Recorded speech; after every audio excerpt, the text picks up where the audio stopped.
student, welcome you all to a free learning platform Let's Study India. Myself Subhashi और हम पढ़ रहे हैं हमारे क्लास 12th बायोलॉजी का चैप्टर नंबर 2 जो कि है ह्यूमन रिप्रोडक्शन।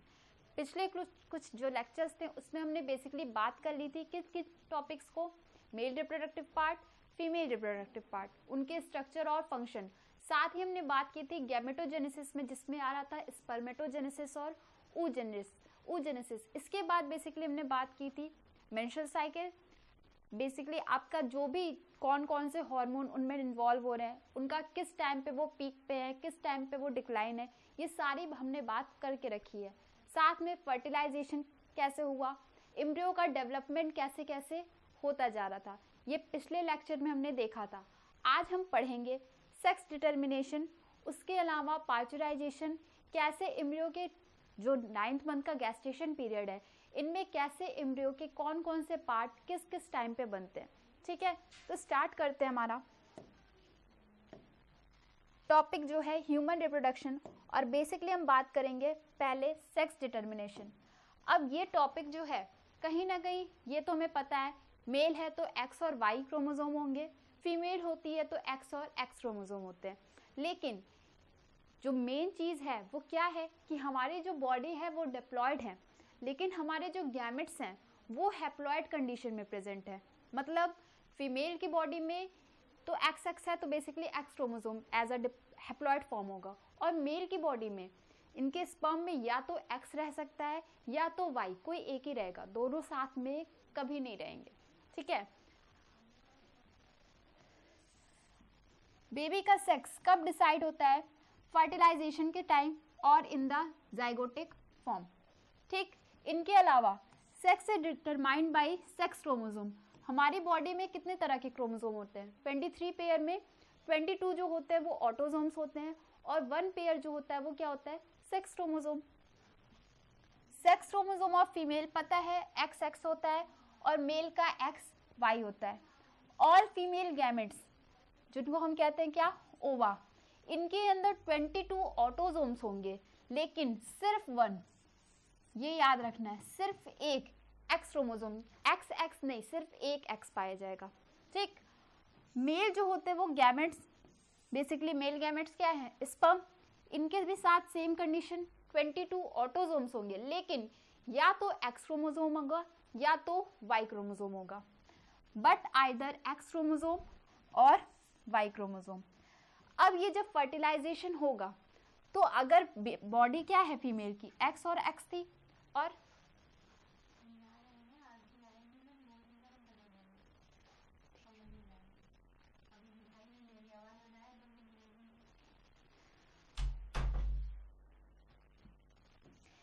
मेल जो है या फीमेल जो है उनका क्रोमोसोम क्या होगा? एक्स और एक्स। मेल के केस में क्या होगा? एक्स और वाई। अब ये जब मियोसिस करेंगे तो इनके पास तो एक्स एक्स है, एक्स ही आ सकता है, और मेल के पास क्या आएगा? या तो एक्स आएगा या तो वाई आएगा। ठीक है, दोनों ही कभी भी साथ में इन्वॉल्व नहीं होंगे। ये चीज समझ में आया? अब अगर फीमेल मेल के एक्स के साथ फ्यूज हुई तो क्या होगा? एक्स एक्स बनेगा, और अगर फीमेल का एक्स मेल के वाई के साथ फ्यूज हुआ तो क्या बनेगा? एक्स और वाई बनेगा। ये चीज समझ में आया? यही चीज हमारे नेक्स्ट स्लाइड में हमको देखनी है एज अ डायग्राम की बेसिस पे कि कैसे चीजें आगे हो रही हैं। आप इस डायग्राम में बहुत आसानी से चाहो तो चीजों को समझ लो, अगर समझ में नहीं आया है तो। पहले तो ध्यान दो कलर्स पे, मेल के कंपैरिजन में ब्लैक कलर में दिया है, फीमेल के लिए रेड कलर में दिया है। अब जब मियोसिस, याद होगा हमने पहले ही क्लास में बताया था, मियोसिस का मतलब क्या होता है? Reductional division. याद करने के लिए बोला था, री को याद रखना मी से, यानी मी फॉर री। मियोसिस अगर रिडक्शनल तो जो सेकेंड डिवीजन है वो ऑलरेडी क्या होगा? Equational division. यहाँ पे बेसिकली मियोसिस हो रहा है, किसका रिडक्शन होगा? क्रोमोसोम्स का। ठीक, क्रोमोसोम्स का जैसे ही, या तो मेल की जो बॉडी वो क्या है? Diploid.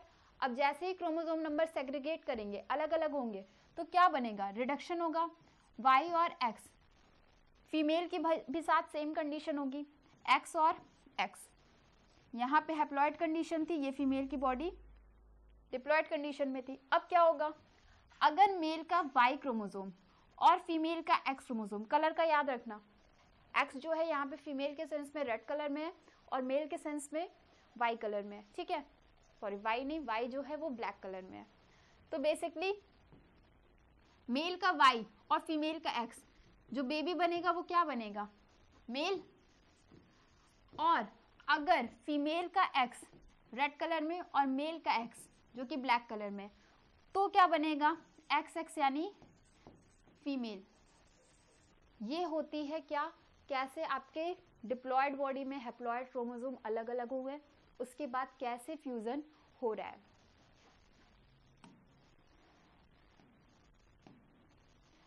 Placenta and embryonic development, placenta कैसे बन रहा है, ठीक है, एम्ब्रियो का डेवलपमेंट कैसे हो रहा है।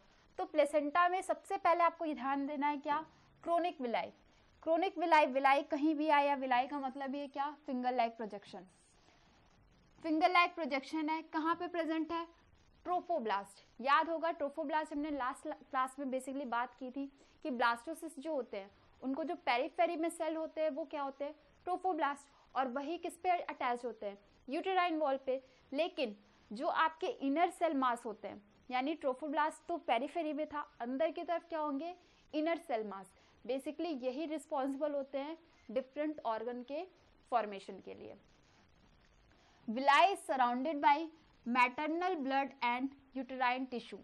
विलाई जो होगा वो चारों तरफ से किससे सराउंड होता है, मैटरनल ब्लड, मदर के ब्लड से, और साथ में यूटेराइन टिश्यू से।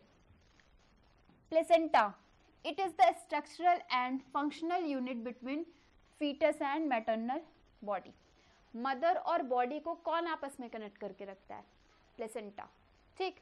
When chronic villi and uterine tissue become interdigited with each other, अब मान लो ये आपकी क्रोनिक विलाई है, ठीक है, फिंगर लाइक प्रोजेक्शन, और ये आपकी क्या है, यूटेराइन वॉल में जो भी यूटेराइन टिश्यू, जब वो इंटरडिजिटेड यानी प्रॉपरली ज्वाइन होते हैं तो फॉर्मेशन करते हैं किसका, प्लेसेंटा का। Inner cell mass later form ectoderm, mesoderm and endoderm and then form different organ. यही इनर सेल मास पहले तो डिफ्रेंशिएट होता है इक्टोडर्म, मेसोडर्म और इंडोडर्म में, और बाद में अलग अलग बॉडी के पार्ट्स का फॉर्मेशन होता है, हार्ट्स का, हाथ पैर का, आपके किडनी का, डिफरेंट बॉडी पार्ट्स के फॉर्मेशन फिर होते हैं। Stem cell, the inner cell mass contain cells called stem cell which have the potential to give rise all the tissue and organ। अब जो मेनली स्टेम सेल बहुत important है, जो cloning वगैरह तैयार की जाती है उनमें ये स्टेम सेल, लेकिन ह्यूमन की क्लोनिंग आज तक सक्सेसफुल नहीं हुई। बेसिकली यही स्टेम सेल क्यों इतने खास है, क्योंकि ये stem cell inner cell mass के अंदर होते हैं और इन स्टेम सेल के अंदर खुद से डिफरेंट टिश्यू और ऑर्गन को क्या करते हैं, प्रोड्यूस करने की कैपेसिटी होती है, इसलिए ये स्टेम सेल इतने ज़्यादा इंपॉर्टेंट बन जाते हैं, ठीक है। नेक्स्ट है फंक्शन ऑफ प्लेसेंटा। प्लेसेंटा का फंक्शन क्या है, बहुत इजी सी चीज़ें हैं। पहले तो क्या, मदर और बेबी के बीच कनेक्शन का काम कर ही रहा है। अब वो कनेक्शन का काम क्यों कर रहा है, क्योंकि बेबी जो है वो मदर के कहाँ है, वॉर्म में प्रेजेंट है, उसको एटमॉस्फेरिक ऑक्सीजन, कार्बन डाइऑक्साइड का एक्सचेंज कैसे करेगा वो, या वो न्यूट्रिशन अंदर ले रहा है तो कैसे लेगा, और एक्सक्रीटरी मटेरियल बाहर कर रहा है अपनी बॉडी से तो कैसे करेगा, ठीक है, वो भी तो ज़रूरी है ना। सिर्फ वार्म में रहने से तो काम होगा नहीं, खाना पीना तो उसको भी चाहिए। देखा भी होगा आपने कि लोग कहते हैं अगर लेडी फीमेल होती है तो उसको अपने से दुगना या तिगना टाइम्स खाना खाना चाहिए। अगर वो पहले 2 रोटी खाती थी तो बाद में 4 या 5 रोटी वो लोग उसको बोलते हैं। ऐसा क्यों बोलते हैं, क्योंकि वो खाना कहीं ना कहीं कहाँ जाएगा, बेबी के अंदर भी तो जाएगा ना। तो बेसिकली ये कैसे पहुंच रहा है, अब बेबी के तो दांत निकले नहीं है कि वो रोटी चबाएगा, तो बेसिकली रोटी के जो भी न्यूट्रिशन होंगे वो बेबी के अंदर जाते हैं। देखते हैं क्या हो रहा है। Facilitate the supply of oxygen and nutrients to the embryo and also removal of carbon dioxide and excretory waste produce by the embryo. समझ में आया। ये प्लेसेंटा क्या करेगा, अंदर क्या भेजेगा, ऑक्सीजन और न्यूट्रिएंट, और बेबी के बाहर यानी बाहर बॉडी से क्या चीज़ लाएगा, जितने भी एक्सक्रीटरी वेस्ट होंगे और कार्बन डाइऑक्साइड। ठीक, अब ये एज अ रिएक्ट करता है एंडोक्राइन ग्लैंड। क्यों? क्योंकि ये कुछ हार्मोन का सिक्रीशन करता है, जिसमें आते हैं oestrogen, progesterone, human chronic gonadotropin और ह्यूमन प्लेसेंटल लैक्टोजन HPL। ये दोनों ही हार्मोन जो है इंपॉर्टेंट है। क्यों? क्योंकि ये सिर्फ और सिर्फ प्लेसेंटा से ही सिक्रीट होते हैं। एस्ट्रोजन और प्रोजेस्टेरॉन लास्ट क्लास में आपने देखा था, मेंस्ट्रुअल साइकिल जब हम पढ़ रहे थे, तो वहाँ पे हमारी बॉडी भी सिक्रीट कर रही है। अगर लेडी जो भी फीमेल है वो प्रेग्नेंट नहीं है, तब भी उनके अंदर एस्ट्रोजन और प्रोजेस्टेरॉन बनेगा। लेकिन जो प्लेसेंटा है, HPL और HCG, ये दोनों हार्मोन्स को वो सिर्फ और सिर्फ प्लेसेंटा ही सिक्रीट कर सकता है। ये नॉर्मल बॉडी में नहीं प्रेजेंट होती। अब इसी से जो आपकी मार्केट में प्रेगनेंसी किट आती है, ठीक है, प्रेगनेंसी टेस्ट करने के लिए, उनमें इन्हीं दो हार्मोन्स का चेक किया जाता है। अगर पॉजिटिव यानी वो सारे हार्मोन बॉडी में है और है, इट मीन्स प्लेसेंटा का डेवलपमेंट। और प्लेसेंटा कब बनेगा? जब बेसिकली आपकी प्रेगनेंसी कंसीव हो जाएगी, नॉर्मल तो होगा नहीं। In the later phase of pregnancy relaxin is secreted by the ovary. Ovary से रिलैक्सिन नॉर्मल वे में नहीं सिक्रीट होता। जब आपकी जो बेसिकली जो भी फीमेल होगी प्रेगनेंसी के शुरुआती में नहीं, लेटर फेज में कुछ टाइम के बाद कौन सा हार्मोन सिक्रीट करती है? रिलैक्सिन। ठीक, तो क्वेश्चन क्या आएगा कि प्रेगनेंसी के टाइम कौन कौन से हार्मोन सिक्रीट होते हैं? तो स्पेशली कौन से हार्मोन होंगे? HCL, ठीक है, HCL नहीं, HCG, ठीक। दूसरा HPL, कंबाइन मत करके पढ़ना, नहीं सारे के सारे कॉन्सेप्ट खत्म हो जाएंगे। इसीलिए इसकी पहले तो फुल फॉर्म याद रखना, HCG यानी ह्यूमन क्रोनिक गोनाडोट्रोपिन, और नेक्स्ट है HPL, ठीक है, हिंदुस्तान पेट्रोलियम लिमिटेड नहीं। HPL का मतलब क्या है? Human placental lactogen. और साथ में रिलैक्सिन। ये जो हार्मोन है बेसिकली कहाँ से सिक्रीट होंगे? फीमेल की ही बॉडी से, लेकिन कब? दो हार्मोन प्लेसेंटा सिक्रीट करेंगी और एक हार्मोन ओवरी सिक्रीट करेगा। अगर लेडी जो होगी वो प्रेग्नेंट होगी तभी। नॉर्मल बॉडी में ये सिक्रीशन कभी नहीं होगा। ठीक। During pregnancy the level of other hormone like oestrogen, progesterone, cortisol, prolactin, thyroxine, ये सारी जो हार्मोन्स है इनका जो लेवल है बॉडी में इंक्रीज कर जाता है। कई टाइम्स तक ये इंक्रीज कर जाएंगे। पहले भी बॉडी में थे लेकिन अब इनका जो सिक्रीशन है वो फीमेल की बॉडी में बढ़ जाएगा पहले के कंपेयर में। Umbilical cord, placenta attached to embryo. Placenta कहाँ पे अटैच्ड है? एम्ब्रियो में अटैच्ड है, लेकिन किसके थ्रू? अम्बिकल कॉर्ड के through, which help in the transport of substance and to and from the embryo. Embryo से और एम्ब्रियो तक कौन पहुंचाने का काम करता है? Umbilical cord.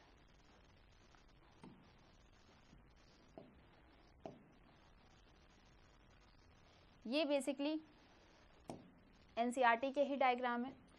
आप यहाँ पे देख पा रहे हो, सर्विक्स ऑफ यूटेरस, यॉल्क, एम्ब्रियो कैसा स्ट्रक्चर क्रिएट कर रहा है।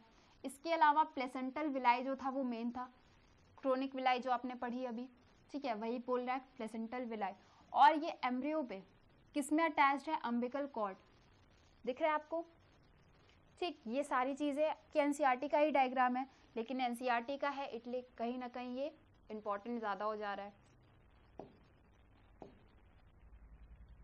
अब ये सबसे बेस्ट पार्ट है इस पूरे टॉपिक का, चैप्टर का नहीं, टॉपिक का। कौन से मंथ में कौन सा फॉर्मेशन हो रहा है एम्ब्रियो का, कौन से या बेबी का कौन सा पार्ट ग्रो। तो आफ्टर फर्स्ट मंथ क्या बनेगा? Heart is formed. इसीलिए जब प्रेगनेंसी टेस्ट होता है, आप डॉक्टर के पास जाते हो तो क्या होता है? बेसिकली डॉक्टर चेक करते हैं कि हार्ट बीट आ रही है या नहीं आ रही है। आपने मूवीज वगैरह में या किसी टीवी शो में देखा भी होगा ऐसा। सेकेंड मंथ में क्या होता है? Limbs and digits are form. हाथ पैर और छोटे छोटे से फिंगर लाइक स्ट्रक्चर बनना शुरू होते हैं। एंड ऑफ थर्ड मंथ या 12 वीक या फर्स्ट ट्राइमेस्टर। ट्राइमेस्टर, ट्राई का मतलब 3, तो 3 मंथ के गैप, टोटल कितने ट्राइमेस्टर हो गए? 3 ट्राइमेस्टर। तो फर्स्ट ट्राइमेस्टर यानी 3 मंथ, या एक मंथ में 12 वीक तो 3 मंथ में, सॉरी एक मंथ में 4 वीक्स, तो 3 मंथ में 4 इंटू 3 इज इक्वल टू 12, तो 12 weeks.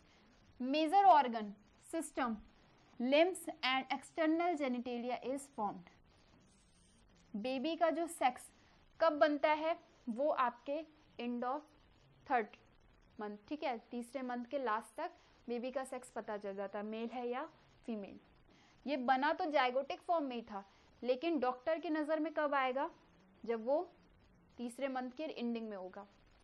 During 5th month first movement and hairs on head, छोटे छोटे से बाल सिर पे आएंगे, ठीक है, और पहली बार मूवमेंट बेबी करना शुरू करता है, कब, 5th मंथ में। एंड ऑफ 6th मंथ या 24 वीक या second trimester, fine hairs on body, छोटे छोटे से बाल बॉडी पे आना शुरू होते हैं, आईलिड सेपरेट हो जाती है और आई लैशेस फॉर्म हो जाते हैं, और 9 मंथ तक क्या होता है, फीटस फुल्ली डेवलप्ड। ये चीज़ होती है एम्ब्रियो के साथ, वो कैसे कैसे बॉडी में कौन कौन से पार्ट किस टाइम पे बनते हैं, ये याद रखना ज़रूरी है, ठीक है। इजी सा है, टफ नहीं है, एक बार मन लगा के पढ़ेंगे तो अपने आप याद हो जाएगा। स्टेजेस ऑफ डेवलपमेंट आप देख पा रहे हो क्या हो रहा है, पहले तो ब्लास्टोमेयर, फिर मोरुला, फिर ब्लास्टोसिस्ट, फिर एम्ब्रियो। फर्स्ट मंथ तक आते ब्लास्टोसिस्ट के बाद एम्ब्रियो का फॉर्मेशन हुआ, second month, 3rd month. Basically ऐसा माना जाता है कि जितने हमारे नोटोकॉर्ड प्रेजेंट होना, हेमिकॉर्डेटा आपने पढ़ा होगा ना, कॉर्डेटा हेमिकॉर्डेटा, तो आपके जितने भी कॉर्डेट्स हैं उनकी फर्स्ट मंथ में जो एम्ब्रियो बनते हैं वो सबके ऑलमोस्ट सेम होते हैं। उनको आप देख के नहीं बता सकते कि कौन से ह्यूमन के हैं, कौन से किसी एनिमल के हैं। क्यों? क्योंकि वो सारे एम्ब्रियो का स्ट्रक्चर बिल्कुल सेम होता है। लेकिन बाद में जैसे जैसे टाइम बीतता है, 3rd या फर्स्ट मंथ के बाद से क्या होता है, सारी चीज़ें कंफर्म होती हैं कि बेसिकली वो ह्यूमन ही है या कोई और है। नॉलेज की बात थी, आपके चैप्टर में नहीं इंक्लूड है, नॉलेज की तरह रखना इसको। पार्चुराइजेशन, डिलीवरी कैसे हो रही है, बेबी का फॉर्मेशन जब हो जाता है तो बेसिकली कैसे पता चलता है बॉडी को कि अब फॉर्मेशन हो चुका है। आपने सुना भी होगा कुछ जो बेबी होते हैं वो 7th मंथ में ही पार्चुराइज हो जाते हैं, डिलीवरी हो जाती है उनकी। तो ये क्यों होता है? होता तो गैस्टेशन पीरियड नॉर्मल 9 मंथ का है, जब 9 मंथ की नहीं जगह 7 मंथ में ही हो रहा है, तो ये कैसे पॉसिबल है? देखते हैं। Delivery of foetus is called parturition. It occurs by mild contraction of uterine myometrium. याद होगा पेरीमेट्रियम, मायोमेट्रियम और एंडोमेट्रियम। एंडोमेट्रियम से तो अटैच हुआ था, मायोमेट्रियम वाले जो लेयर होती है या जो वॉल होती है उसमें क्या होता है, कॉन्ट्रैक्शन स्टार्ट होता है, कॉल्ड फीटल इजेक्शन रिफ्लेक्स, जिसको नॉर्मल हम डेली यूज में क्या बोलते हैं, लेबर पेन। ठीक है, सुना होगा अपने नाम में। ये इसी मायोमेट्रियम में क्या होता है, कॉन्ट्रैक्शन स्टार्ट हो जाता है। This trigger release of oxytocin from maternal pituitary gland. Maternal की जो पिट्यूटरी ग्लैंड है वहाँ से जैसे ही कॉन्ट्रैक्शन स्टार्ट होता है पिट्यूटरी ग्लैंड को सिग्नल मिल जाता है कि हमें क्या रिलीज करना है, ऑक्सीटोसिन। इसी ऑक्सीटोसिन को बोलते हैं बर्थ हार्मोन। ठीक, अब क्या होगा, ऑक्सीटोसिन करे, जैसे जैसे कॉन्ट्रैक्शन बढ़ा वैसे वैसे ऑक्सीटोसिन का अमाउंट भी बढ़ता रहेगा और वो और ज़्यादा कॉन्ट्रैक्शन क्रिएट करेगा।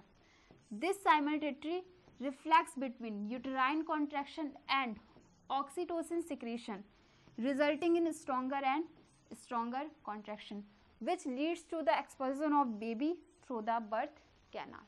और ये जितना ज़्यादा ऑक्सीटोसिन जैसे जैसे बढ़ा वैसे वैसे कॉन्ट्रैक्शन और ज़्यादा बढ़ता जाएगा और एक टाइम के बाद ये आएगा कि बेबी जो होगा वो बर्थ कैनाल के थ्रू बाहर आ जाता है। ये सारे कॉन्सेप्ट होते हैं। तो मेन इसका जो हार्मोन है डिलीवरी के लिए वो कौन सा हार्मोन है, ऑक्सीटोसिन। कहाँ से सिक्रीट होता है, मैटरनल के पिट्यूटरी ग्लैंड से। Soon after infant is delivered, the placenta also expelled out of the uterus. Placenta का काम तो खत्म, तो वो भी यूट्रस से बाहर आ जाता है। ठीक,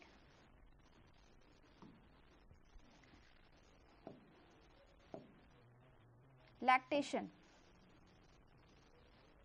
अब हमने बोला था, जब हमने बताया था मेमोरी ग्लैंड के बारे में, तभी बताया था कि ऑल टाइम ये मिल्क बनेगा बॉडी में, फीमेल की बॉडी में, लेकिन ये सिक्रीट कब होगा, जब पार्चुराइजेशन टाइम आता है।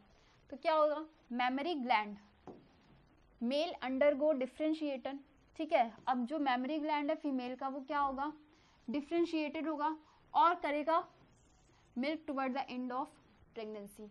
मिल्क बना, वो स्टोर हुआ था ल्यूमेन में, आपको याद होगा एल्वोलाई के ल्यूमेन में स्टोर था। अब लेकिन जैसे जैसे डिलीवरी का टाइम पास आएगा, ये मिल्क क्या होगा, प्रोड्यूस होना शुरू हो जाएगा, ठीक है। Milk produced during the initial few days of lactation is called colostrum. Next important point, जो इनिशियल फ्यू डेज यानी प्रेगनेंसी के या पार्चुराइजेशन के बाद क्या होता है, कुछ दिन तक के जो मिल्क होते हैं स्लाइटली येलोइश कलर के होते हैं, उन्हें हम कहते हैं क्या, कोलोस्ट्रम। ये बहुत इंपॉर्टेंट है। पहले के लोग इस मिल्क को बच्चे को पीने ही नहीं देते थे, ऐसा माना जाता था कि ये मिल्क जो है वो शुद्ध नहीं है बच्चे के लिए, लेकिन ऐसा नहीं है। क्यों, क्योंकि इस मिल्क में बहुत सारे एंटीबॉडीज पाए जाते हैं और इम्यूनिटी के लिए बहुत ज़्यादा ज़रूरी है, रजिस्ट करने के लिए न्यूबॉर्न बेबी को। क्यों, क्योंकि इनके अंदर IgA नाम की इम्यूनिटी, जब हम चैप्टर पढ़ेंगे ये वाला ह्यूमन हेल्थ एंड डिजीज़ वाला, तो वहाँ पे हम बात करेंगे इनके, ठीक है, ह्यूमन इम्यून सिस्टम के पार्ट में। Beast feeding during the initial period of infant growth is recommended by doctors for bringing up the healthy baby. ज़रूरी है, भले ही हम अपनी, कहते हैं ना सबका अपने अपना सोचने का तरीका होता है, हम अपने थिंकिंग के अकॉर्डिंग ये कह रहे हैं कि नहीं उसका कलर क्योंकि स्लाइटली येलोइश कलर का है तो वो साफ़ नहीं है। अरे भैया, मिल्क का मतलब साफ़ होना नहीं होता है। आपने नॉर्मल भी देखा होगा, गाय वगैरह के जब बच्चे होते हैं तो स्टार्टिंग के कुछ दिन के मिल्क बच्चों को पीने नहीं देता, उनके होता है घर घर पे बैठ के उनकी एक टेस्टी सी मिठाई भी बनती है, खाया भी होगा शायद आपने, लेकिन वो ज़रूरी है बच्चे के लिए, चाहे वो ह्यूमन की स्पीसीज़ हो चाहे किसी एनिमल की स्पीसीज़ हो। क्यों, क्योंकि बेबी को अगर हेल्दी रखना है तो उन्हें वो मिल्क पीना ज़रूरी है। उस मिल्क में बहुत सारे एंटीबॉडीज़ और इम्यूनिटी के पावर के बहुत सारे मटेरियल प्रोड्यूस किए जाते हैं, ठीक है।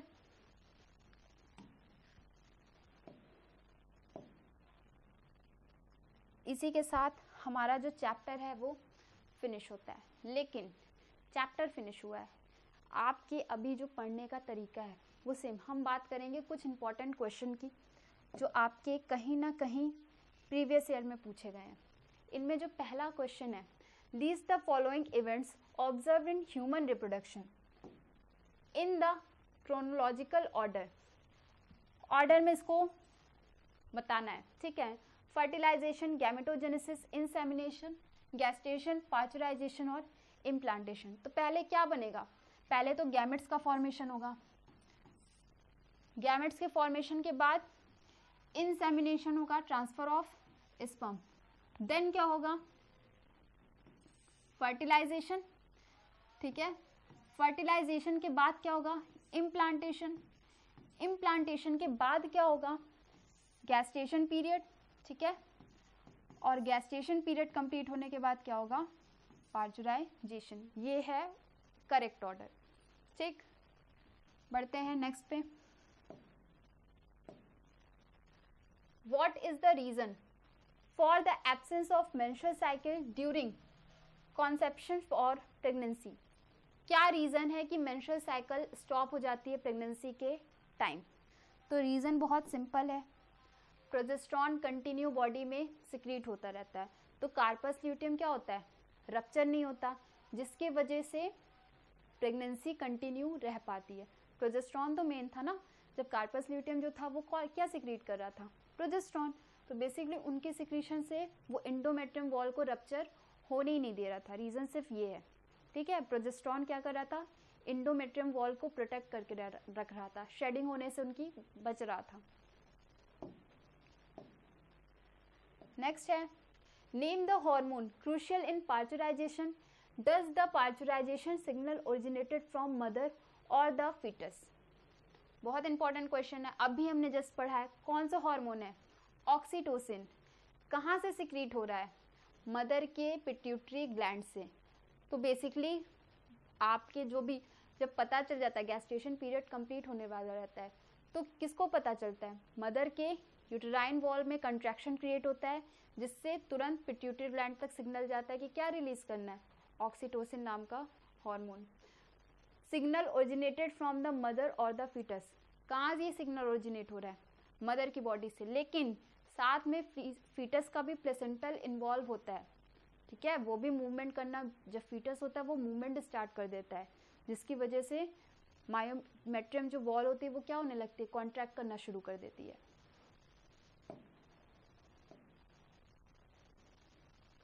How is primary oocyte different from secondary oocyte? Primary oocyte हमने कहाँ पढ़ा था? ओवा के फॉर्मेशन के टाइम। ये दोनों ही एक दूसरे से क्या है, कैसे डिफरेंट है?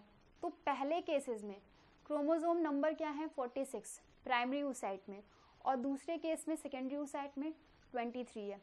प्राइमरी oocyte का फॉर्मेशन जब एम्ब्रियो स्टेज में था तभी प्रोफेज फर्स्ट में आके अरेस्ट हो गया था, और प्यूबर्टी आने के बाद यही प्राइमरी स्पर्मियोसाइट क्या बनाया, क्या स्पर्मियो नहीं oocyte, प्राइमरी oocyte क्या बनाया, आपके सेकेंडरी oocyte का फॉर्मेशन किया बाय द डिवीजन मियोसिस, ठीक है।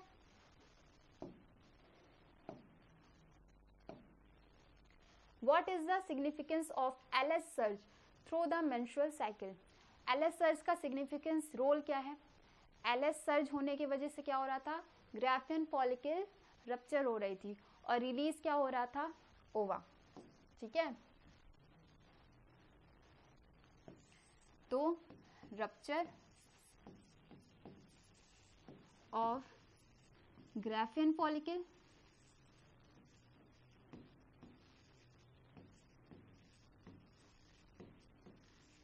एंड रिलीज ऑफ ओवा, या इसी को हम क्या कहते हैं, ओव्यूलेशन, ठीक है। यही मेन इंपॉर्टेंट काम है किसका, LH सर्ज का। Why does the carpus luteum stay active throughout the pregnancy and in the absence of fertilization it is inactive only for 10 to 12 days, ठीक है। वही चीज़ है कि कार्पस ल्यूटियम जो अगर प्रेगनेंसी कंसीव हो जाती तो क्या रहता है, वो हमेशा के लिए एक्टिव रहता है जब तक लेडी प्रेग्नेंट रहती है, लेकिन अगर फर्टिलाइजेशन नहीं होता तो क्या सिर्फ 10 से 12 दिन तक ही एक्टिव रहता है। मेन रीज़न क्या है, प्रोजेस्टेरॉन नाम का हार्मोन। जो प्रोजेस्टेरॉन हार्मोन है ये अगर प्रेगनेंसी होती है तो ये कार्पस ल्यूटियम रप्चर नहीं होता, तो रप्चर जब नहीं होता या डिसइंटीग्रेट नहीं होता तो क्या होता है, प्रोजेस्टेरॉन का लेवल मेंटेन रहता है फीमेल की बॉडी में। लेकिन अगर फर्टिलाइजेशन हुआ ही नहीं, ठीक है, फर्टिलाइजेशन जब हो जाएगा तब तो मेंटेन रहा प्रोजेस्टेरॉन, तो वो एंडोमेट्रियम वॉल को शेड होने से बचाता रहेगा। लेकिन अगर फर्टिलाइजेशन नहीं हुआ तो कार्पस ल्यूटियम का तो कोई काम नहीं, वो धीरे धीरे क्या होगा, अपना साइज छोटा करता रहेगा ताकि प्रोजेस्टेरॉन का जो लेवल है वो बॉडी में कम होता रहे। और जैसे ही प्रोजेस्टेरॉन का लेवल कम हुआ क्या होगा, एंडोमेट्रियम वॉल शेड आउट हो जाएगी। इसी के साथ हमारा जो चैप्टर सेकंड है वो ख़त्म होता है। हमने बेसिकली जो भी चीज़ें बात की, मोस्ट इम्पॉर्टेंस में है आपके लिए क्या, क्वेश्चन सॉल्व करना। इसीलिए हमने प्रीवियस ईयर में जो इम्पोर्टेंट क्वेश्चन लगे वो बेसिकली हमने करा दिए। इसके अलावा भी अगर आपको कोई भी छोटा सा भी डाउट आ रहा है आप कमेंट बॉक्स में कमेंट करिए, ठीक है। क्वेश्चन को पूरी तरह से सॉल्व करने की कोशिश करिए, आधे पे नहीं छोड़ना है, कोई भी क्वेश्चन को आधे पे नहीं छोड़ना है, कोशिश करना है फ्लो चार्ट के थ्रू, या अगर आपको पास टाइम लिमिटेशन कम है, पहली चीज़ तो टाइम मैनेजमेंट बहुत इंपॉर्टेंट है, टाइम कम है तो कोशिश करिए फ्लो चार्ट के थ्रू उसको समझा दें ताकि कम लैंग्वेज में ज़्यादा से ज़्यादा चीज़ें कवर हो जाए। मिलते हैं हमारे नेक्स्ट क्लास में जिसमें हमारा नेक्स्ट चैप्टर में स्टार्ट करेंगे क्या, रिप्रोडक्टिव हेल्थ। लेकिन साथ में आप प्रैक्टिस करना मत छोड़ना, रिक्वेस्ट समझ के कह रहे हैं, आपके ही भले के लिए कह रहे हैं, हमारा कुछ नहीं होगा, ठीक है। और जितने भी आपके एक बार सारे लेक्चर्स रिपीटेड वे में चाहो तो देख लो, नहीं अगर लेक्चर एक बार में समझ आ रहा है NCERT रीड करना मस्ट है। साथ ही उसके क्या आपके जितने भी लेबलिंग वाले डायग्राम है वो, मेंस्ट्रुअल साइकिल मोस्ट इंपॉर्टेंट है, बार बार कह रहे हैं, 1 से 2 से 3 से जितनी बार आपको पढ़ना पड़े पढ़ना, क्योंकि वहाँ से क्वेश्चन आएंगे ये श्योर है, ठीक। मिलते हैं नेक्स्ट क्लास में, तब तक के लिए थैंक यू।